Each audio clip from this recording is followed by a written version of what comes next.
ফুটবলের ইতিহাসে যুগে যুগে বদলেছে রাজত্ব, বদলেছে সেরা দলের নাম। তবে বিশ্বকাপের মঞ্চে কয়েকটি দেশ দীর্ঘ সময় ধরে নিজেদের শ্রেষ্ঠত্ব ধরে রেখেছে। বিশ্বকাপ ইতিহাসের সবচেয়ে সফল দল ব্রাজিল। 5 বার বিশ্বকাপ জিতে তারা এখনও শীর্ষে।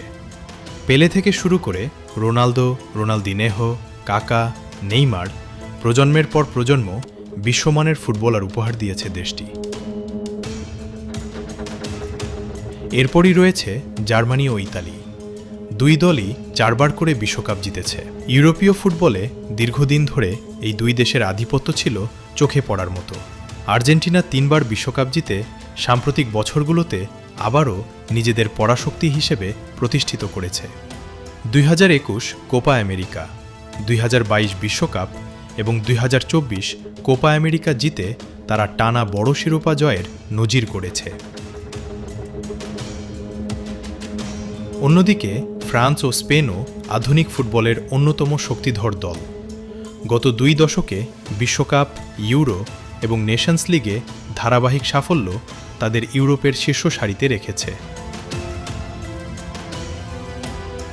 এশিয়া, আফ্রিকা, উত্তর আমেরিকা বা ওশেনিয়ার কোনো দেশ এখনও বিশ্বকাপ জিততে পারেনি।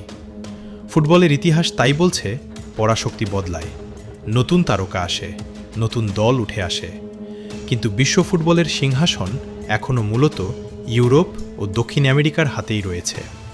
আর ভবিষ্যতে এই রাজত্বে নতুন কোনো মহাদেশ ভাগ বসাতে পারে কিনা, সেটিই এখন ফুটবল প্রেমীদের সবচেয়ে বড় অপেক্ষা।